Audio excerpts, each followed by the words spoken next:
I-SACP izwakalise ukungeneliseki kwayo ngesikhathi kuqhubeka umcimbi wemiyezane wabafundi abangu-400 abaphothule izifundo zobudokotela eCuba. I-SACP ifuna ukuthi uHulumeni wase-Western Cape ubambe iqhaza kuNelson Mandela Fidel Castro Medical Collaboration Program. Ifuna nokuthi-ke umnyango wezempilo ungenelele. It's not for the first time the SACP in the province is raising this matter.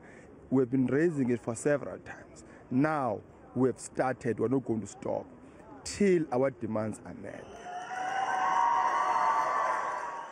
Ngaphakathi ehholo lasenyuvesi yaseKapa bekuyinhlokomo yodwa abafundi bemkela iziqu zabo. Being here, the nerves and the same time the excitement, it's just a lot of things happening, also new environment, all together. I-DA yake yezokalisa ungegculiseki ngemali eyabelwe lolu hlelo i-Medical Collaborative Program. There may be political reasons that the Western Cape is not supporting the program, and that's why I say we persuade. In fact, maybe this COVID that has really engulfed the world and our country might make them to change their minds, because the doctors from Cuba came into our country and supported all provinces, including the Western Cape. I-SACP inikeze umnyango wezempilo insuku ezingu-30 ukuthi uphendule kwekhala ngakho.